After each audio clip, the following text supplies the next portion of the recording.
स्वागत है आपका आपके यूट्यूब चैनल एम रेलवे में। आज जो है हम जून 2021 के most important days and themes cover करेंगे। ठीक है, थीम्स तो बहुत कम है लेकिन डेज इंपॉर्टेंट है, वो कवर कर लेंगे। एंड मैं स्टार्टिंग में आप लोगों से माफ़ी मांगना चाहूँगी, अगर आपको बैकग्राउंड नॉइस आ रहा होगा तो प्लीज़ उसके लिए मुझे माफ़ कर देना, बिकॉज मैं मेरे नानी के घर पे हूँ। ठीक है, मैं मेरे नानी के घर पे हूँ। एक्चुअली यहाँ पे थोड़ा सा फंक्शन वगैरह चल रहा है, इसीलिए मैंने पेजेस भी जो है वो अच्छे पेजेस नहीं मिले मुझे, जितना मिला मैंने उस पर ही फटाफट लिख दिया और फिर जो है क्लास रिकॉर्ड कर दी। आप प्लीज़ मेरे एफर्ट्स की कदर करेंगे और बाकी सारी चीज़ों को इग्नोर कर देंगे। ठीक है, प्लीज़ इतना कीजिए मेरे लिए। ठीक है, चलिए स्टार्ट करते हैं। देखो, जनरल नॉलेज का ई बुक अगर आपने परचेस कर लिया बहुत बढ़िया बात है, प्लीज़ इसका रिवीजन करना स्टार्ट कर दीजिए। मैं आपको रिक्वेस्ट कर रही हूँ, अपने लिए पैसे इन्वेस्ट करो, अपने लिए टाइम इन्वेस्ट करो, 1 मिनट भी आप वेस्ट नहीं कर सकते हो। ठीक है, अगर मैं सोचती कि भाई अभी फंक्शन चल रहा है घर में तो मैं चलो अभी बैठ जाती हूँ यहाँ पे मज़े से बातें करती हूँ सबके साथ, ऐसे अगर मैं सोचती तो फिर मेरा करियर कैसे बनता। ठीक है, तो मेरा हमेशा से ये है कि अगर कुछ इंपॉर्टेंट आता है, ठीक है, तो मैं प्रायोरिटाइज कर लेती हूँ 2 चीज़ें कि भाई सबसे इंपॉर्टेंट क्या चीज़ है, स्टडी है या सबसे बात करना। तो हमेशा से ऐसा होता है, जब भी मेरी कोई एग्ज़ाम होती थी या फिर कुछ भी इंपॉर्टेंट कॉलेज में हो, स्कूल में हो, तब कुछ ना कुछ फंक्शन हो जाता था घर में और मैं हमेशा सबसे कट के ही रहती थी। तो मुझे आज से उस चीज़ का अभी भी बुरा नहीं लगता है, सच में बुरा नहीं लगता है। मैं तो कभी कभी कहती हूँ कि मेरी शादी के दिन अगर मेरा पेपर हुआ तो मैं मेरी शादी पोस्टपोन कर दूँगी और पेपर को पहले चले जाऊँगी। सबको पता है कि मैं पढ़ने के लिए कितनी ज़्यादा क्या कहते हैं उसको, एक जुनून कह सकते हो आप लोग, कि पढ़ाई के लिए थोड़ा सा है मेरा, थोड़ा सा पागलपन कह सकते हो आप लोग। ठीक है, तो ऐसे ही आप जुनून रखिए अपने आप में। और अगर आपने पीडीएफ परचेस किया तो प्लीज़ इसको बार बार पढ़िए, जितनी बार हो सकता है उतनी बार पढ़िए, 1 मिनट भी वेस्ट मत करना। आपको लग रहा होगा मैम हमारे पास टाइम कम है तो हम इस पीडीएफ को परचेस भी कर लेंगे लेकिन पढ़ेंगे कैसे। देखो, अगर आप 15-15, 20-20 मिनट यूट्यूब पे कोई ऐसा वैसा वीडियो देख रहे हो, ठीक है, कुछ भी देखे, आजकल तो व्लॉग्स बहुत ज़्यादा देखे जा रहे हैं। मैं खुद देखती हूँ, जब खाना खाती हूँ तो व्लॉग्स देख लेती हूँ, स्टडी व्लॉग्स यूपीएससी स्टूडेंट्स के। तो उतना करने के बजाय आप क्या करो, खाना खाते खाते पढ़ लो, 1 मार्क्स मिल जाएगा आपको। सच में बाद में ना आपको खुद, आप एम रेलवे का नाम करने वाले हो तो प्लीज़ एम रेलवे की बुक परचेस करना, जिसमें history, geography, Indian polity, economic, general knowledge up to date दिया हुआ है। 2021 एडिशन का ही लेना, ऑल सब्जेक्ट्स वाले लेना। बहुतों की बात है, चलिए स्टार्ट करते हैं। 239 रुपीज़ में मात्र। और हाँ, क्या है ना, लिंक डिस्क्रिप्शन बॉक्स में दी गई है, उस पर क्लिक करते ही आप मेरे ऑनलाइन स्टोर पर पहुँच जाओगे, वहाँ से आप परचेस कर लेना। 1 टाइम जो OTP आता है वो क्लिक करते ही, एक बार ही OTP डालना है, 2 बार डालोगे तो आपके अकाउंट से पैसे कट जाएंगे और आपके मेरे दोनों के अकाउंट से पैसे कटते हैं, जो एक्स्ट्रा अमाउंट जाता है इस पे से। ठीक है, सेकेंडली आपको क्या करना है, जैसे एक बार OTP डाला, 10 मिनट रुक जाना है, 10 मिनट के बाद अपने मोबाइल का डाउनलोड सेक्शन चेक करना है, आपको ई बुक मिल जाएगा वहाँ पे। ठीक है, तो सबसे पहले 2 जून 2021 के सारे इंपॉर्टेंट डेज ही मैं यहाँ पर डिस्कस करूँगी। एक्स्ट्रा डेज जितने भी थे उतने मैंने डिस्कस करना ज़रूरी नहीं समझा, क्योंकि अभी तक वो एग्जाम में पूछे नहीं गए। ठीक है, तो 2 जून जो है वो तेलंगाना डे करके सेलिब्रेट किया जाता है, 2 जून 2014 में। ठीक है, 2014 में जो है तेलंगाना अलग हुआ था, किससे? आंध्र प्रदेश से अलग हुआ था। और एक बात ये भी पूछी जा सकती है कि भाई तेलंगाना जो था पहले आंध्रा के साथ था, तो आंध्रा को जो है कोस्ट लाइन है बट तेलंगाना को नहीं है। तो ये क्वेश्चन बहुत बार एक्चुअली 2015-16 के बीच में बहुत बार पूछा गया था कि भाई अलग होने के बाद क्या तेलंगाना को कोस्ट लाइन है या नहीं। तो तेलंगाना की अपनी कोई कोस्ट लाइन नहीं है, आंध्र प्रदेश की कोस्ट लाइन वो यूज़ करते हैं। ठीक है, तो ये आपको याद रखना है। सेकेंडली जो हमारा आंध्र प्रदेश है उसकी अब कैपिटल क्या बन चुकी है, तो उसकी कैपिटल है अमरावती। अमरावती का अगर लिटरल मीनिंग कहोगे तो वो है हेवन। ठीक है, जन्नत। तो और हमारी तेलंगाना की क्या है कैपिटल? हैदराबाद। ठीक है, इस तरह से आपको याद रखना है। एक्चुअली तेलंगाना अलग होने का जो स्ट्रगल था वो 1950s से ही स्टार्ट हो चुका था। 1950s से ही क्यों स्टार्ट हुआ था, ऐसा क्यों हुआ था कि भाई 1950s से ही सारे जो स्टेट्स इकट्ठा थे वो अलग होने की कोशिश कर रहे थे। जैसे महाराष्ट्र गुजरात का भी सीन है, तेलंगाना आंध्रा का भी सीन है। ऐसे इसलिए हुआ था क्योंकि लिंग्विस्टिक बेसिस पे, भाषा के आधार पे अलग अलग जो है राज्य करने की बात चलाई गई थी पार्लियामेंट में। इसीलिए गुजरात और महाराष्ट्र अलग हुए, गोवा अलग हुआ। गोवा को पूछा गया था क्या तुम महाराष्ट्र में शामिल होना चाहोगे, बट गोवा ने कहा नहीं, हम शामिल नहीं होना चाहते, हम अपना अपना एक स्टेट बनाना चाहते हैं, ठीक है। Because of what, because of language, ठीक है। तो गुजरात और महाराष्ट्र कब अलग हुए थे? 1 मई 1960 को। ये भी क्वेश्चन बनता है कि भाई 1 मई क्या करके सेलिब्रेट करते, तो Gujarat day, Maharashtra day both था उनको, क्योंकि महाराष्ट्र डे 1 मई को छुट्टी होती थी, इसलिए मेरे दिमाग में तो बहुत ही ऐसे फिट है वो बात, ठीक है। Nextly 5 June, most important, please note it down. किसी भी एग्जाम में पूछ सकता है ये क्वेश्चन पूछने के लिए, ये डे पूछने के लिए एग्जामिनर को आज सच किसी की परमिशन लेने की जरूरत नहीं, वो किसी भी पेपर में डाल दे, वो यूपीएससी के पेपर में डाल दे, ठीक है। मतलब अभी फिलहाल जो इंजीनियरिंग सर्विसेज का पेपर हुआ था उसमें क्या होता है ना कि करंट अफेयर जब लिख कर देते तो आज सच वो लोग ऐसे मेंशन नहीं करते कि भाई सारा करंट अफेयर पढ़ लो। तो जो इंजीनियरिंग सर्विसेज के मेरे साथ के जितने भी थे, मैं तो यूपीएससी का मतलब सिविल सर्विसेज का करती हूँ, लेकिन मेरे जितने भी फ्रेंड्स हैं वो ईएससी का करते हैं, तो उन लोगों ने क्या किया था, बुक्स एंड ऑथर्स वो लोग पढ़ के नहीं गए थे। और आई वाज लाइक कि मैं जिस सर से पढ़ती हूँ वो सर ने एक्चुअली कहा था कि सिविल सर्विसेज एंड ईएससी ये दोनों भी ये बुक्स एंड ऑथर्स पढ़ के जाना, ठीक है। तो मेरी सहेली पढ़ के नहीं गई थी, मेरी रूममेट, और ईएससी में बुक्स एंड ऑथर पूछ लिया गया था। तो देखो आप समझ रहे हो कि भाई वो इतनी बड़े लेवल के एग्जाम पे वो कुछ भी पूछ सकते, तो हम सारी चीज़ों के लिए तैयार रहना चाहिए, सब कुछ पढ़ के जाओ, कुछ भी मत छोड़ो, ठीक है। तो 5 June is celebrated as world environment day. क्या करके सेलिब्रेट करते हैं हम लोग? वर्ल्ड इन्वायरमेंट डे या फिर पर्यावरण दिवस करके सेलिब्रेट करते हैं। इस इन्वायरमेंट डे से मेरा बहुत ही एकदम एक पता नहीं क्यों नॉस्टैल्जिक फील कर रही हूँ मैं, बार बार कुछ भी बता रही हूँ। क्या हुआ था एक्चुअली, मैंने ज़िंदगी में पहली बार महाराष्ट्र सर्विसेज का आरटीओ का पेपर था, ठीक है। ज़िंदगी में पहली बार मैं पेपर देने गई थी, कॉम्पिटिटिव पेपर। मैंने इसके पहले कभी भी नहीं दिया था ना, मैंने 4th स्टैंडर्ड में जो स्कॉलरशिप का एग्ज़ाम होता है वो नहीं दिया था, 5th स्टैंडर्ड का नवोदय का एग्ज़ाम नहीं दिया था, व्हाटएवर, ठीक है। जो भी कॉम्पिटिटिव से रिलेटेड होता है मैंने एग्ज़ाम दिए ही नहीं थे, और पहली बार मैं गई थी इस पेपर के लिए, एंड आई वॉज फेल्ड, ठीक है। मुझे एक भी मार्क्स नहीं आया था इस पेपर में।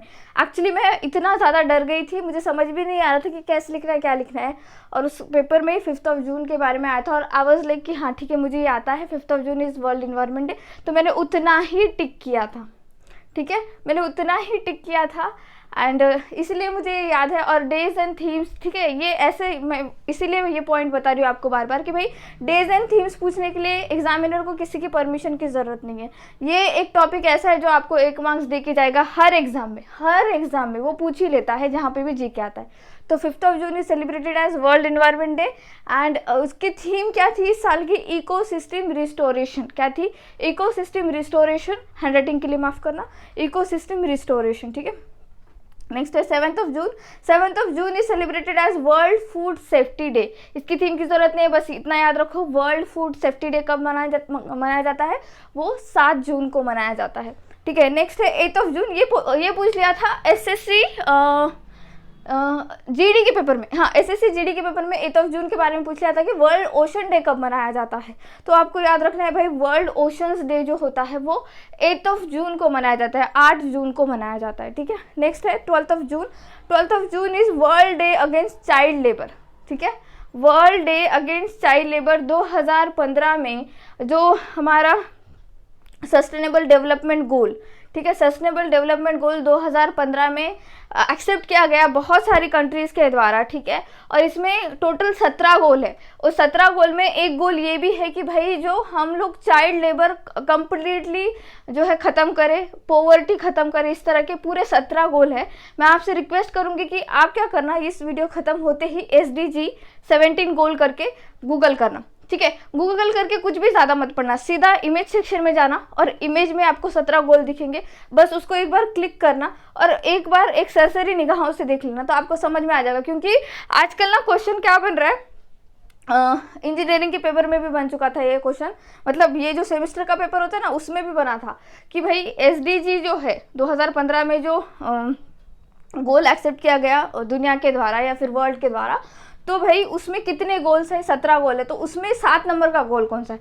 ऐसे भी क्वेश्चन बन गया था, ठीक है। तो इसीलिए मैं आपको बता रही हूँ कि बार बार जो भी चीज़ें मैं बताती हूँ प्लीज़ उस पर ध्यान देना और पढ़ते रहना, ठीक है। एंड हाँ, वन मोर थिंग, हमारे आर्टिकल से रिलेटेड अब क्या कि भाई इसमें आर्टिकल कहाँ से आ गया, तो आ गया आर्टिकल क्या है, आर्टिकल नंबर 24। आर्टिकल नंबर 24 क्या कहता है? इंडियन कॉन्स्टिट्यूशन का आर्टिकल 24 कहता है abolition of child labour, child labour नहीं होना चाहिए। चाइल्ड लेबर के रिलेटेड किसने काम किया था? कैलाश सत्यार्थी जी ने काम किया था 2014 में, जिनको नोबेल पीस प्राइज़ मिला था, जिन्होंने नोबेल पीस प्राइज़ किसके साथ जो है पार्टनर किया था, या फिर क्या कहते हैं इसको, दोनों को मिला था एक्चुअली, पाकिस्तान की मलाला यूसुफज़ई और हमारे कैलाश सत्यार्थी जी को, ठीक है, जो कि चाइल्ड लेबर के लिए बहुत ही ज़्यादा एक्टिव है, वो बहुत ही काइंड ऑफ अच्छा काम करते रहते हैं। सेकेंडली, मलाला यूसुफज़ई के बारे में मैंने आप लोगों को बता रखा था लास्ट जो जुलाई मंथ के मैंने जब आपको पढ़ाया था, तो 12 जुलाई को क्या सेलिब्रेट करते हैं हम?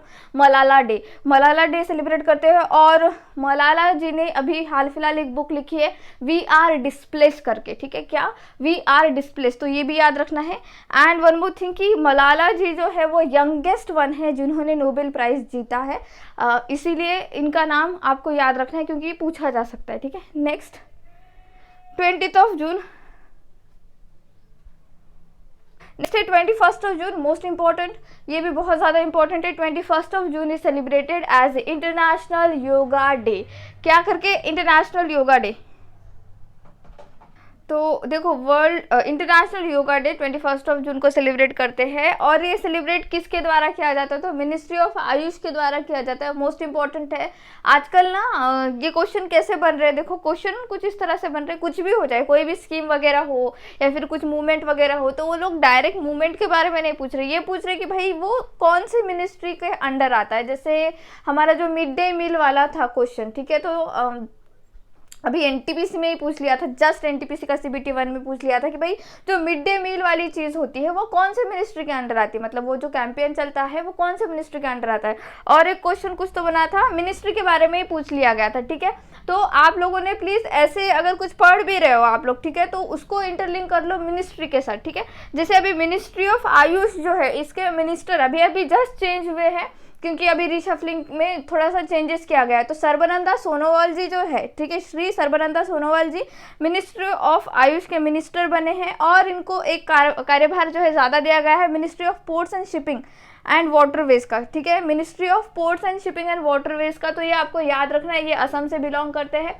सेकेंडली यहाँ पे और क्या इंपॉर्टेंट बन जाता है, आयुष का फुल फॉर्म इंपॉर्टेंट बन जाता है। तो आयुष क्या चीज़ है? आयुष है आयुर्वेद, योगा एंड नेचुरोपैथी, यूनानी, सिद्धा एंड होम्योपैथी, ठीक है। ये याद रखना है आपको क्या क्या है, आयुर्वेदा, योगा एंड नेचुरोपैथी, यूनानी, सिद्धा एंड होम्योपैथी, ये आपको याद कर लेना है, ये पूछ लेता है, ठीक है।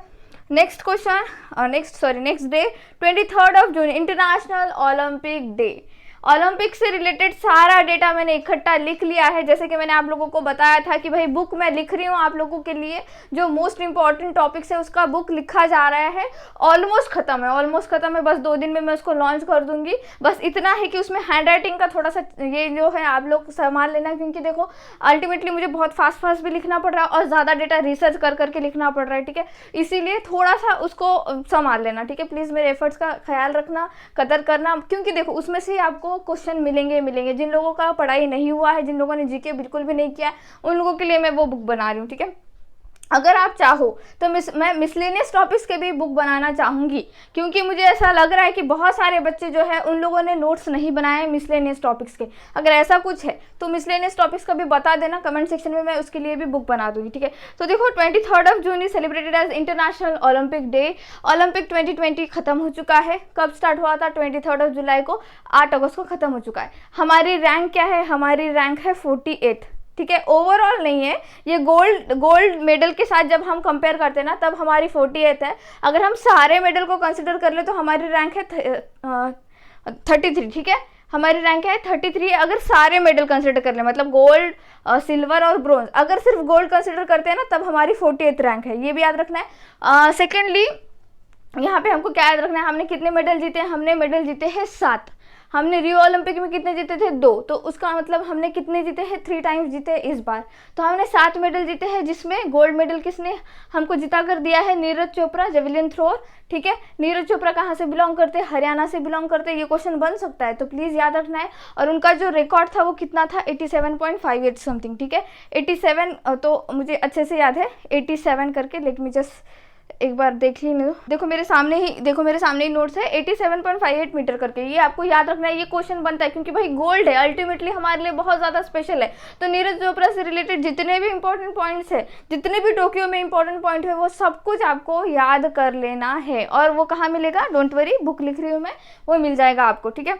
नेक्स्टली नेशनल स्टैटिस्टिक्स डे 29 जून। अच्छा वन मोर थिंग, जो हमारा आने वाला ओलंपिक है वो कब होने वाला है, 2024 में होने वाला है। कहाँ पे होने वाला है, पेरिस फ्रांस में होने वाला है। उसके अगला आने वाला 2028 वाला कहाँ पे होने वाला है, लॉस एंजलिस यूएसए में होने वाला है। उसके अगला वाला कहाँ पे होने वाला है, 2032 जो कि वेन्यू आ चुका है, आईओसी वेन्यू देता है, वो होने वाला है ऑस्ट्रेलिया में। तो भाई सब कुछ याद करना है आपको, और ये सब कुछ कहाँ मिलेगा, मेरे किताब में मिल जाएगा आपको, डोंट वरी। बस आपको रिलैक्सली क्या करना है, वो बुक परचेस कर लेना, और डोंट वरी प्राइस ज़्यादा नहीं रखूँगी उसका, परचेस करना और उसको पढ़ते रहना, उससे क्वेश्चन बनेंगे गारंटेड। नेक्स्ट है 29 जून नेशनल स्टैटिस्टिक्स डे। तो देखो ये PC Mahalanobis, professor PC Mahalanobis के बर्थडे को हम एज अ स्टैटिस्टिक्स डे करके सेलिब्रेट करते हैं, नेशनल स्टैटिस्टिक्स डे करके सेलिब्रेट करते हैं। जो हमारा सेकेंड 5 ईयर प्लान था, ठीक है, वो इन्होंने डिज़ाइन किया था, और जो कि सक्सेसफुल भी था, ठीक है, सक्सेसफुल भी था। और इस साल की थीम मोस्ट इंपॉर्टेंट, ये थीम पूछ लेगा, बहुत बड़ी थीम है, इसीलिए इसको देख लो एक बार, बस सरसरी निगाहों से देख लो, और इसके मेन पॉइंट याद रखो। मेन पॉइंट याद रखोगे तो वहाँ पे टिक करके आ पाओगे। तो थीम क्या थी, and hunger, achieve food security and improve nutrition and promote sustainable agriculture. तो यहाँ पे हमको क्या क्या ध्यान रखना है, हंगर, एंड हंगर वाला, ठीक है, और food security, improve nutrition, promote sustainable agriculture. Sustainable agriculture last में आ रहा है, तो ये पॉइंट आपको याद रखने हैं, ठीक है। 29 जून नेशनल स्टैटिस्टिक्स डे। तो इतने ही डे थे जो इंपॉर्टेंट थे, मोस्ट इंपॉर्टेंट कहूँगी मैं, और मैंने सारा जो है जस्टिस करने की कोशिश की है आज के वीडियो में, बिकॉज बैकग्राउंड नॉइस बहुत ज़्यादा हो रहा है, इसीलिए I am sorry for that. अगर आपको मेरा एफर्ट अच्छा लगा, अगर आपको सच में आज की क्लास अच्छी लगी, तो प्लीज़ इस वीडियो को लाइक करना। मैं कभी भी नहीं कहती कि इस वीडियो को लाइक करो या इतना टारगेट है वगैरह, बट आज मुझे कहना है कि प्लीज़ इस वीडियो को लाइक करना, और वन मोर थिंग, इसको पढ़ लेना अच्छे से, प्लीज़ इसको पढ़ लेना। अब बचा है सिर्फ हमारा मई मंथ, वो भी मैं कवर कर दूंगी जल्दी से जल्दी, ठीक है। Thank you so much for watching, please subscribe my channel, share this video, like this video, and please keep revising. Thank you.